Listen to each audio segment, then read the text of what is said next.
المؤلف رحمه الله تبارك وتعالى فيها استواء الله تبارك وتعالى على عرشه.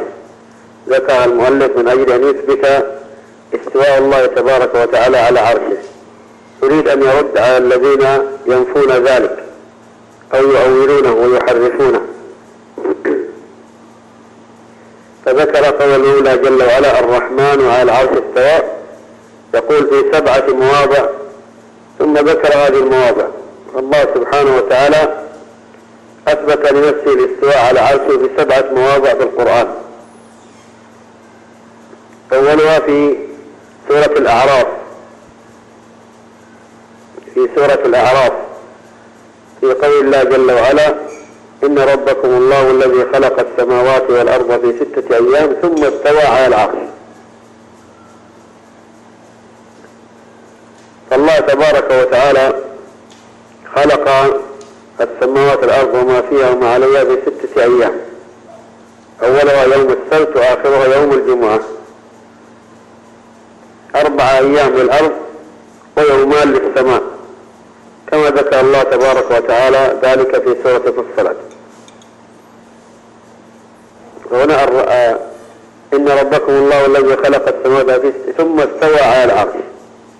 ثم استوى يعني على وارتفع. والعرش هو السقف المحيط بالمخلوقات.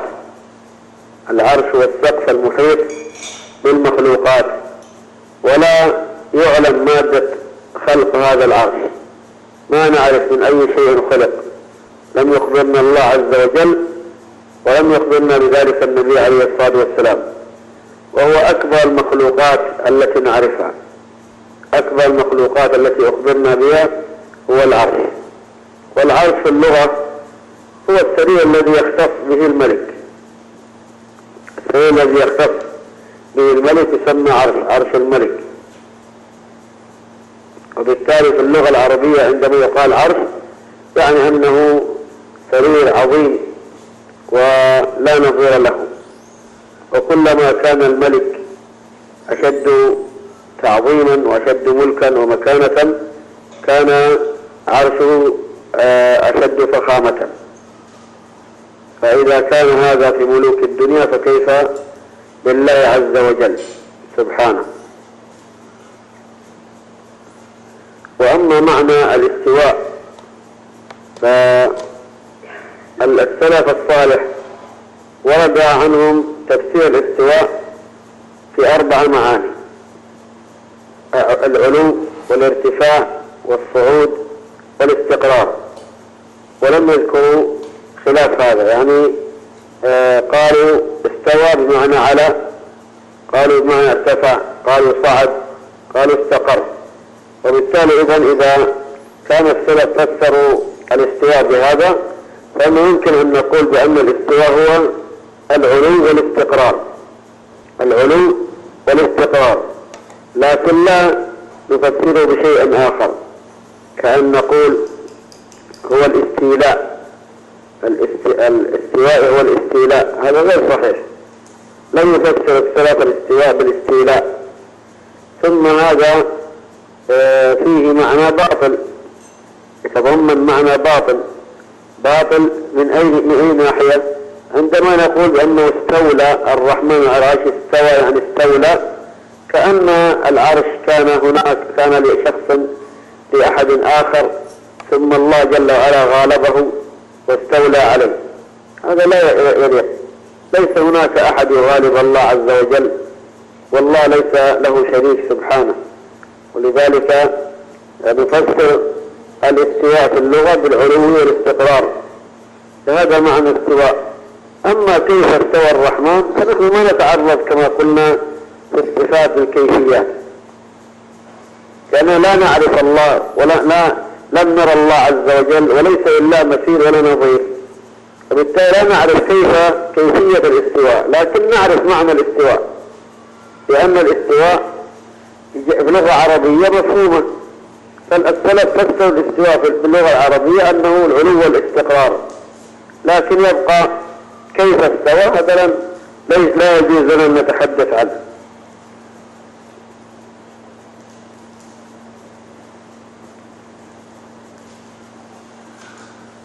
إذن هذا هو الموضع الأول من مواضع في القرآن الذي جاء فيه إثبات استواء الله تبارك وتعالى على عرشه في سورة الأعراف. الثاني جاء قال وفي سورة يونس عليه السلام، في سورة يونس قال جل وعلا: إن ربكم الله الذي خلق السماوات والأرض في 6 أيام ثم استوى على العرش.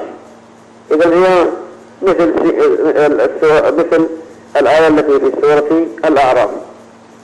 وكذلك في سورة الرعد قال تعالى: الله الذي رفع السماوات بغير عمد ترونها ثم استوى على العرش. الله الذي رفع السماوات بغير عمد ترونها ثم استوى على العرش. هذه هي الآية الثالثة. وقوله جل وعلا بغير عمد ترونها، يعني هذا المعنى أن ليس لها أعمدة مطلقا، السماء بلا أعمدة، أو أن لها أعمدة ولكنها لا نراها.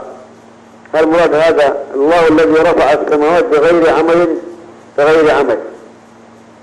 فهل هنا نقول بغير عمد يعني أن السماء مرفوعة بغير أعمدة؟ فنحن نشاهد هذا، ليس هناك أعمدة. أو أن المعنى بغير عمد ترونها، يعني هناك أعمدة لكن نحن ما نراها. فهل هذا هو المعنى أو المعنى الثاني؟ فيه خلاف بين المفسرين.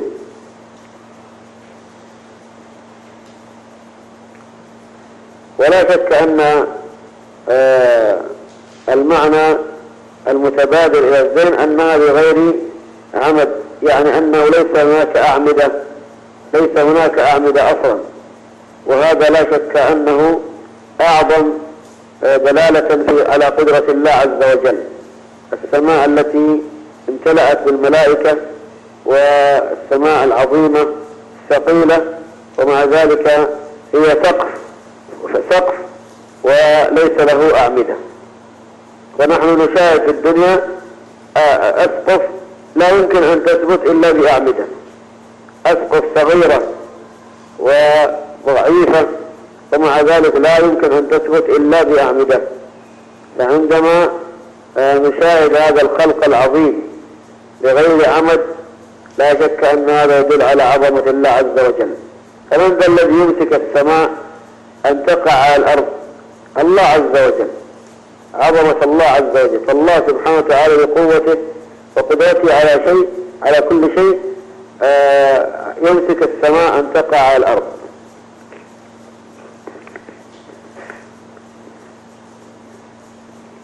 إذن هذه الآية الثالثة التي تدل على استواء الله جل وعلا على عرشه. قال المؤلف رحمه الله: وفي سورة طه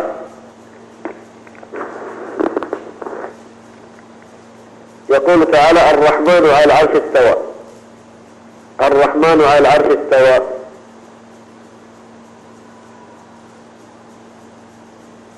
ولاحظوا هنا الأولى ثم استوى على العرش، لكن الرحمن على العرش استوى. الرحمن على العرش استوى. طيب، وفي سورة الفرقان هذا الموضع الخامس في سورة الفرقان: ثم استوى على العرش الرحمن. ثم استوى على العرش الرحمن.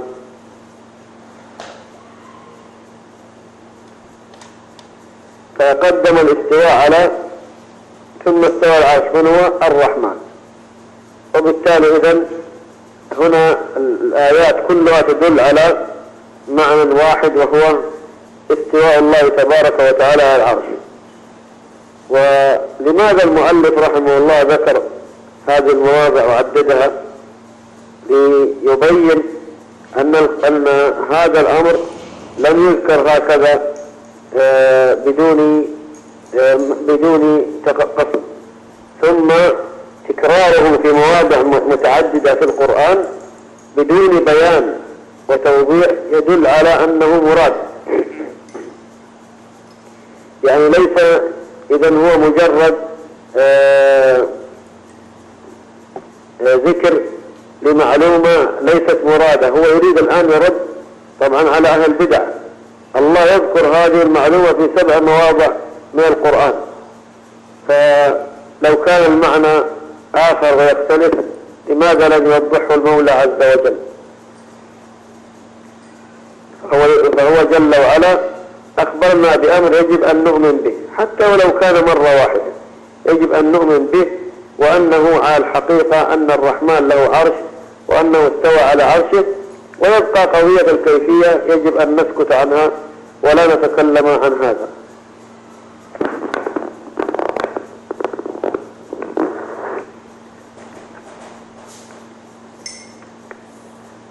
ثم تكلم ذكر المؤلف بعد ذلك ما في سورة السجدة، يقول وقال في سورة ألف لام ميم السجدة الله الذي خلق السماوات والأرض وما بينهما في 6 أيام ثم استوى على العرش.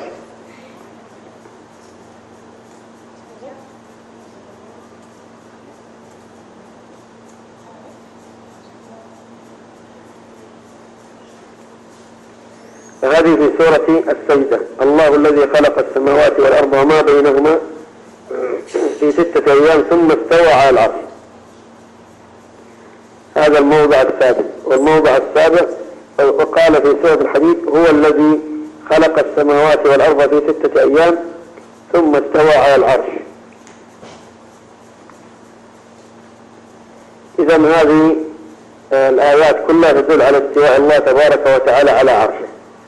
وكلمة استوى لو نظرنا إليها وتأملناها في لغة العرب لوجدنا أنها تعدى بعلى كما في الآيات السابقة استوى على العرش استوى على العرش، إذا عديت بعلى. وهذا المعنى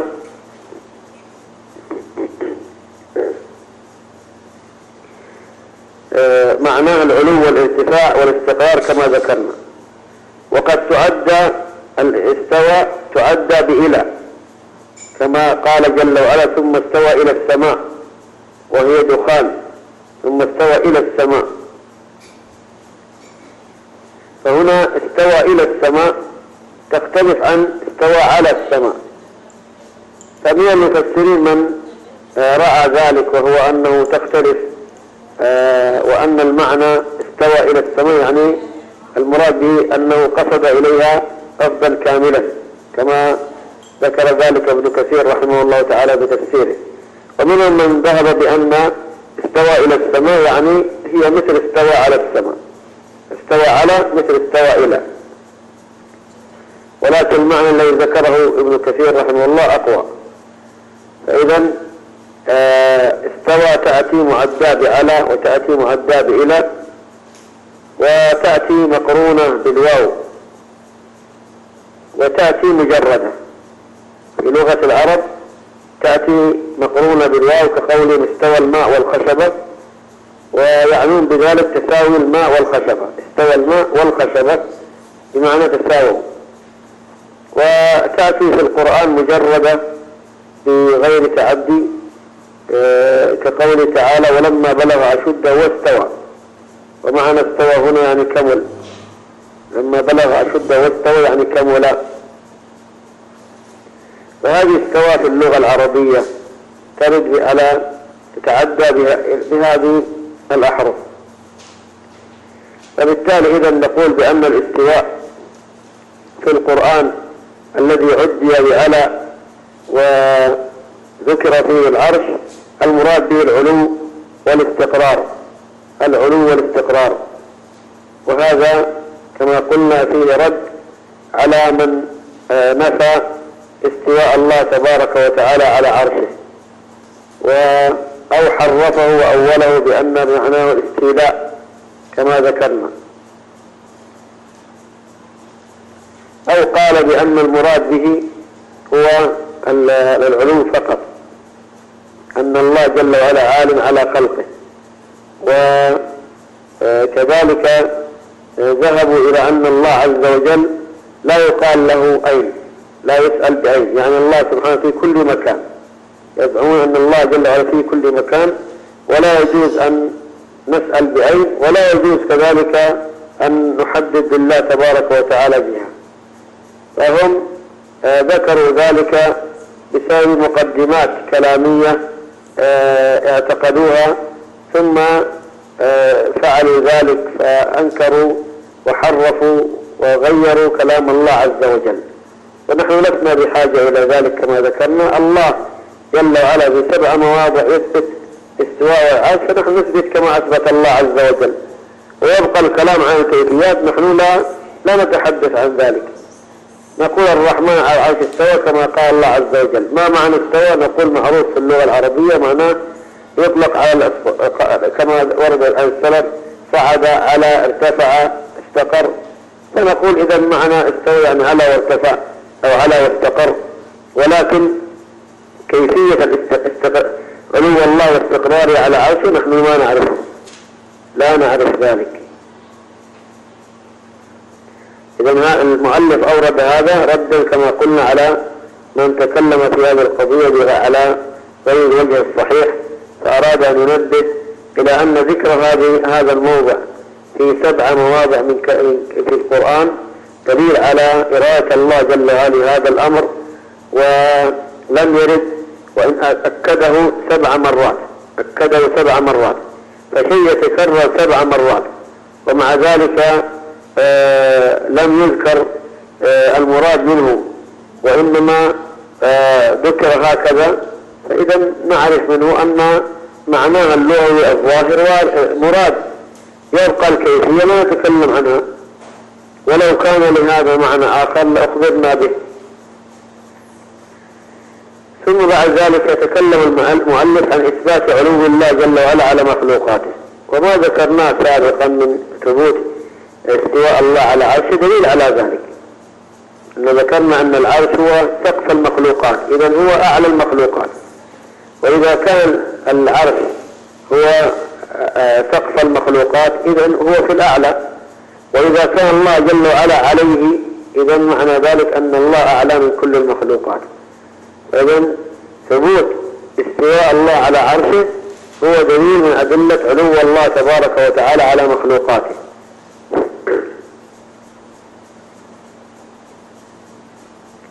ونحن نعلم أن علو الله تبارك وتعالى ينقسم إلى قسمين: علو معنوي، هذا لا يخالف فيه أحد من أهل القبلة، ليس هناك أحد يزعم الإسلام والانتساب إلى الإسلام يخالف في أن الله أعلى من كل شيء من الناحية المعنوية. فعلو معنوي، علو الله المعنوي، هذا ثابت لله عز وجل لا يخالف فيه أحد حتى أهل البدع، كلهم يؤمنون أن الله تعالى له العلو المطلق معنويا. وأما النوع الثاني فهو علو ذاتي، علو ذاتي، علو معنوي انتهينا منه. علو ذاتي هذا الذي وقع فيه الخلاف، علو الذات، علو ذات الله تبارك وتعالى. فأهل السنة والجماعة يثبتون أن الله تبارك وتعالى في العلو، وأما أهل البدع فإنهم يقولون الله جل وعلا في كل مكان، ولا يثبتون له علوا ذاتيا. فالمؤلف هنا جاء بالأدلة يدل على أن الله تبارك وتعالى عال على جميع مخلوقاته.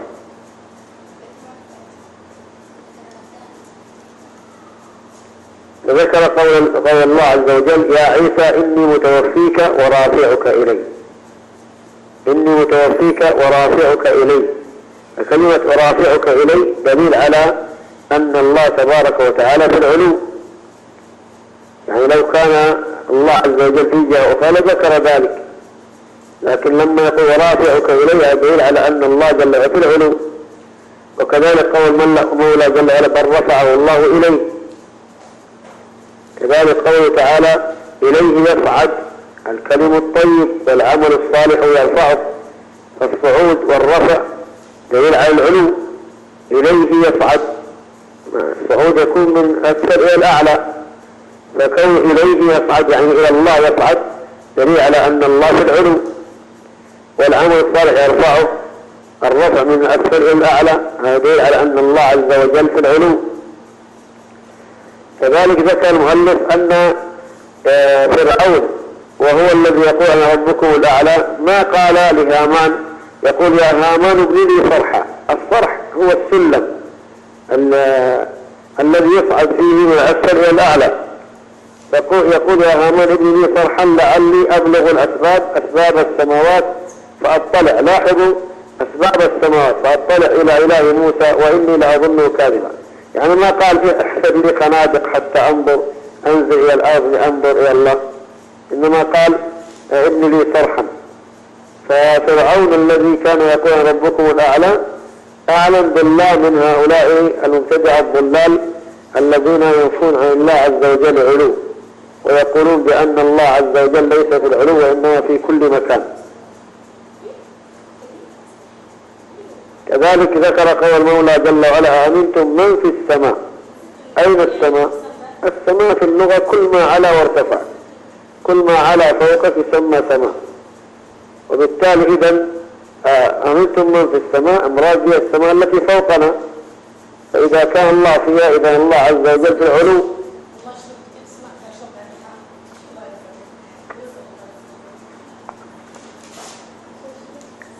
المؤلف هنا أورد هذه الأدلة التي تدل على أن الله تبارك وتعالى في العلو، وهذا أمر أجمعت الأمة عليه، والقرآن دل على ذلك، والسنة كما سيأتي تدل على هذا، والعقل يدل على هذا الأمر، لأن أشرف الجهات هو العلو، والله له من الصفات أعلاها وأعظمها، والفطرة تدل على ذلك. يعني ما من إنسان يدعو الله عز وجل إلا رفع يديه إلى السماء. هل رأيتم إنسان يدعو ويدعو إلى اليمين أو إلى الشمال أو إلى الأسفل؟ أبدا.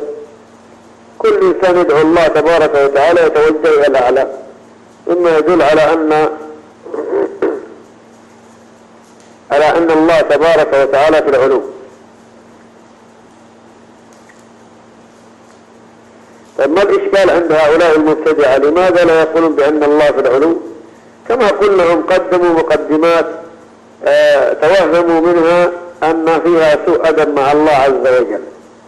فهم زعموا أن لو قلنا بأن الله في العلو بذاته يعني في هذا يعني أن الله في جهة، ولو قلنا إن الله جل وعلا في جهة يعني بأن الله سيكون الله جسم وسيكون محدود، وهذا لا يجوز في حق الله عز وجل.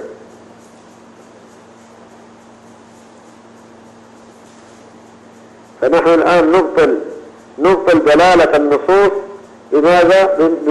بهذا الكلام الذي يزعمونه أن الله تبارك وتعالى جسم يلزم منه أن يكون جسما أو يكون محدودا، وهذا كما ذكرنا لا يجوز شرعا. أخبر الله بشيء يجب أن نثبته، ولا يجوز أن نستلزم لوازم هي في الحقيقة لا تلزم صفات الله تبارك وتعالى.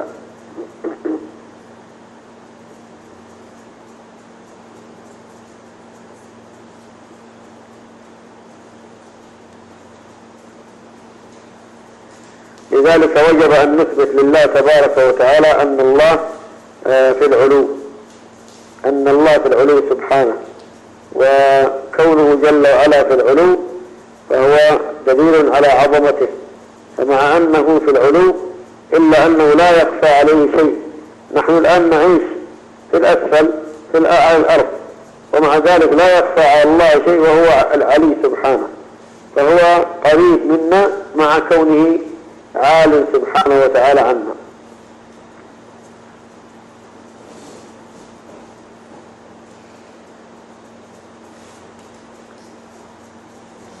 إذن المؤلف رحمه الله جاء بهذه الآيات ليثبت علو الله تبارك وتعالى على مخلوقاته، فيكون في هذا رد على المبتدعة الذين يقولون الله في كل مكان. وهذه كلمة نسمعها من العوام، إذا سألته أين الله يقول في كل مكان. نقول نعم الله في كل مكان بعلمه سبحانه، ولكنه بذاته جل في علاه هو في السماء. استوى الرحمن على العرش استوى في العلو، أما بعلمه فإنه لا يخفى عليه شيء جل وعلا. أما أن نقول بأنه في كل مكان بذاته هذا لا يصح. وبناء على بدعتهم هذه حرموا السؤال بأين، أو لا يجوز أن يقال أين الله، ولا شك أن هذا ضلال، إنه ثبت عن نبينا عليه الصلاة والسلام أنه سأل جارية وقال لا أين الله، فأشارت إلى السماء. لم يقل النبي عليه الصلاة والسلام قد أخطأت، ولو كان في كلامها خطأ لبين النبي صلى الله عليه وسلم هذا. كونه يقرها عليه الصلاة والسلام بل يصفها بأنها مؤمنة لأنها أقرت بنبوته وأقرت بعلو الله عز وجل، فهذا دليل على أن هذا هو الإيمان. هذا هو الإيمان، أن نعلم ونوقن بأن الله تبارك وتعالى في العلو، وأنه على العرش استوى جل في علاه.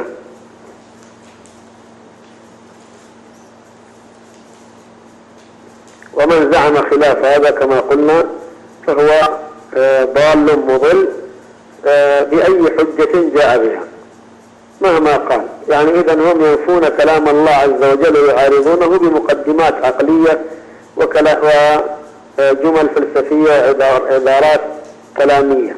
لو كانوا عقلاء لما ردوا كلام الله تبارك وتعالى ظاهر الدلالة بمثل هذه المقدمات. لهذا المسلم كما قلنا يؤمن بالله تبارك وتعالى ربا، ويعلم أن كلام الله حق، وأن القرآن نزل بلسان عربي مبين، وبالتالي لا حاجة للتحريف والتعطيل والتأويل، وإنما نثبت لله العلو، ولسنا العلو الذاتي والعلو المعنوي، ولا نتكلم كما قلنا في كيفية استواء على عرشه، لكن نعلم علوه عز وجل على كل خلقه، أنه بائن من خلقه ليس مختلط به، لأن الله أعلى وأجل من أن يكون مختلط في خلقه. ولما نقول آمنتم من في السماء ليس معناه داخل السماء، ليس معناه داخل السماء، في هنا ليس معناه أنها بمعنى بمعنى ظرفية يعني داخل، وإنما معناها هي المعنى على، كما قال فرعون عندما هدد السحرة يقول لأصلبنكم في جذوع النخل، ولأصلبنكم في جذوع النخل. هل هو سيدخلهم داخل جذوع النخل ليصلبهم فيها؟ جواب لا طبعا، وسيصلبهم على جذوع النخل. إذن في اللغة العربية تستخدم فيه بمعنى على، وهذه واضحة، آية واضحة، ولأصلبنكم في جذوع النخل يعني على جذوع النخل. فنقول نفس القضية هنا، آمنتم من في السماء يعني آمنتم من على السماء.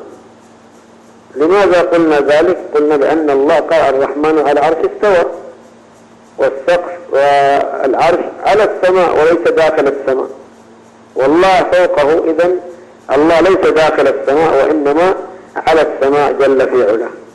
واضح؟ ثم بعد ذلك تكلم المؤلف عن الآيات التي تدل على معية الله لخلقه. يعني إذا ثبت عند المؤمن أن الله مستوٍ على عرشه وأنه في العلو جل في علاه، فليس معنى ذلك أن الله بعيد عن الخلق وأنه لا يطلع عليهم، لا، بل الله تبارك وتعالى مع علوه وبعده عن خلقه إلا أنه قريب منهم، يعلم أحوالهم ويراهم ويسمع كلامهم، فلا يخفى عليه شيء جل في علاه، لا يخفى عليه شيء. فذكر قول المولى جل وعلا هو الذي خلق السماوات والأرض في 6 أيام ثم استوى على العرش يعلم ما يلج في الأرض وما يخرج منها. يعلم ما يلج يعني ما يدخل في الأرض، وما يخرج منها. ما الذي يلج في الأرض؟ يعني الحبوب والأموات والديدان والحشرات والمياه وغير ذلك، كثير مخلوقات تدخل في الأرض بأمر الله عز وجل، وهناك مخلوقات تخرج من الأرض كالزرع والحشرات والأموات متى ما شاء الله عز وجل. قال وما ينزل من السماء وما يعرج فيها ويصعد فيها وهو معكم أينما كنتم، وهو معكم أينما كنتم. معية الله جل وعلا خلقه على نوعين: معية عامة ومعية خاصة. معية عامة تشمل جميع الخلق، كل الخلق. والله قال وهو معكم أينما كنتم، هذا معية عامة تشمل جميع الخلق، فجميع الخلق الله جل وعلا معه مطلع عليه، وهذه المعية تستلزم العلم والإحاطة، وهو جل وعلا محيط بخلقه علما وقدرة وسمعا وبصرا، وما يخفى عليه شيء جل في علاه. هذه العلم العام، هذه المعية العامة بجميع الخلق، فلا يخفى على الله شيء من أمور خلقه. وهناك معية خاصة، معية خاصة هذه تنقسم إلى قسمين: معية خاصة مقيدة بشخص، ومعية خاصة مقيدة بوصف. فنجد مثلا قول الله جل وعلا إنني معكما أسمع وأرى، هذه معية مقيدة بشخص موسى عليه الصلاة والسلام وشخص هارون عليه السلام. ولكن عندما يقول إن الله مع المتقين، إن الله مع المحسنين، فهذه معية لكنها مقيدة بوصف، معية مقيدة بوصف التقوى ووصف الإحسان وغيره مما ورد في كتاب الله عز وجل. فإذا المعية العامة تختلف عن المعية الخاصة، فالخاصة تشتمل على العامة وزيادة. المعية الخاصة تشتمل على المعية العامة وزيادة. فالمحسن مثلا، المحسنون والمتقون الله معهم معية عامة، ومعهم معية خاصة تستلزم النصرة والتأييد والتوفيق. وبالتالي إذن الذي يكون من النوع المعية الخاصة يكون معه النوعين: المعية العامة والخاصة.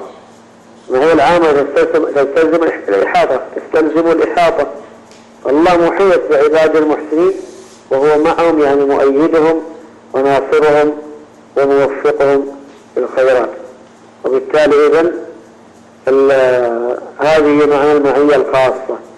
فالمسلم يسعى إلى أن يكون الله معه، لأن الله إذا كان معك أعانك ووفقك وسددك، وإذا تركك الله جل وعلا وأهملك فإنه بلاء وشدة وضيق أن يترك الله جل وعلا عبده. ولذلك يسعى الإنسان أن يكون مع الله في الرخاء ليكون الله معه في الشدة. تمر على المسلم شدائد ومضائق، فإذا كان مع الله في الرخاء يعبد الله ويذكر الله ويثني على الله ويعمل بأوامر الله وينتهي عما نهى الله، فإن الله تبارك وتعالى يعينه ويسدده في الوقت الذي يحتاج فيه إلى الله سبحانه وتعالى في وقت الشدائد. ولسنا نستغني عن ربنا جل وعلا بشدة ولا في رخاء، ولكن نقول أوقات الشدة يكون الاحتياج أشد، الله يكون معك كما قال النبي صلى الله عليه وسلم: كن مع الله في الرخاء يكون معك في الشدة. وبالتالي المسلم العاقل هو الذي يجتهد في طاعة الله عز وجل في كل أحواله ليكون الله معه، ومن كان الله معه فإنه منصور مؤيد. والله تبارك وتعالى هو الذي خلق كل شيء، وهو القادر على التصرف في كل شيء. ما هي الشدائد؟ أعظم الشدائد أن تكون في الدين، الفتن التي تكون في الدين هذه أعظم الشدائد. فعندما يثبت الله تبارك وتعالى الإنسان على الحق هذا فضل عظيم منه سبحانه. تمر أزمات تمر على الإنسان أسباب والعياذ بالله ربما أضلته عن الحق، شبهات، فتن شبهات، فهذه الشبهات ربما زاغ والعياذ بالله بسببها واعتقد غير ما أراد الله عز وجل وزاغ قلبه، ونسأل الله العافية والسلام، فيضل ويزيغ ويكون من أهل البدع والضلال ولا يدري أو يدري ولكنه فرح مسرور بذلك، وهذا بلاء وشدة كما قلنا. ولذلك من دعاء النبي عليه الصلاة والسلام: ألا تجعل فتنتنا في ديننا. الفتنة في الدين أشد، يبتلى الإنسان في ماله، في بدنه، في أهله، كل هذا أخف بكثير من الفتنة في الدين. لو أن عند الإنسان دين حتى لو ابتلاه الله في ماله أو في أهله أو في بدنه فإنه سيصبر وسيكسب الأجر إلى أن يخلفه الله خير، كما حصل مع أيوب عليه الصلاة والسلام، ابتلي في ماله في أهله في بدنه صبر، الله قال إن وجدناه صابرا نعم العبد، فأخلفه الله تبارك وتعالى أهلا ومالا وصحة. وبالتالي الإنسان إذا كان عنده دين وبلاؤه وفتنته في غير دينه فإنه على خير عظيم، سيكون شاكر عند السراء وسيكون صابر عند الضراء، وهذا كما ذكرنا يجعل الإنسان في سعادة حتى وهو في البلاء سعيد، لأنه يعلم أن هذا البلاء من ورائه خير عظيم من تكفير الذنوب وإصلاح الأحوال، ويعلم أن بعد الشدة رخاء، إن مع العسر يسرا إن مع العسر يسرا. لذلك هنا ينبغي أن نسعى سعيا حثيثا لأن يكون الله معنا، كما قال الله عز وجل في الحديث القدسي: ولا يزال عبدي يتقرب إلي بالنوافل حتى أحبه، فإذا أحببته كنت سمعه الذي يسمع به وبصره الذي يبصر به ويده التي يبطش بها ورجله التي يمشي بها، ولئن سألني لأعطينه ولئن استعاذني لأعيذنه. هذا يريد الإنسان أعظم من ذلك. إذن إدراك هذه المنزلة أن يكون الإنسان في هذا الموضع، هذا إنما يكون متى؟ إذا اجتهد الإنسان في طاعة الله بفعل أوامره وترك نواهيه، واجتهد في التقرب إلى الله جل وعلا حتى بالنوافل ليحصل على المعية الخاصة، على معية خاصة يكون الله معه يسدده ويؤيده وينصره ويوفقه. ماذا حصل مع يوسف عليه الصلاة والسلام؟ فتنة وبلاء وشدة وهو شاب غريب، ومع ذلك ثبت. لماذا ثبت؟ كذلك لنصرف عنه السوء والفحشاء، فالله صرف عنه هذا. لماذا؟ لأنه مخلص.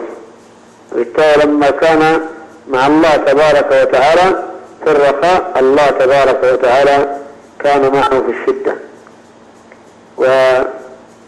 والقصص على هذا كثيرة، لذلك ينبغي أن نسعى كما قلنا أن يكون الله معنا معية خاصة، هذه أعظم. أما المعية العامة فهو معنا ومع جميع خلقه، كل مخلوق في الدنيا فالله تبارك وتعالى معه، سواء دق هذا المخلوق أو عظم. حتى الحشرات الله تبارك وتعالى معها، يعني من يرزق هذه الحشرات إلا الله تبارك وتعالى، ما من دابة في الأرض إلا الله سبحانه وتعالى يتولى أمرها ورزقها. وبالتالي إذن الله جل وعلا مع خلقه جميعا معية عامة، ولكن المعية الخاصة هذه مع خلق مخصوصين، وهم أناس اجتهدوا في طاعة الله عز وجل واتصفوا بصفات، حتى أن الله تبارك وتعالى أكرمهم وحفظهم وأعانهم ونصرهم وأيدهم.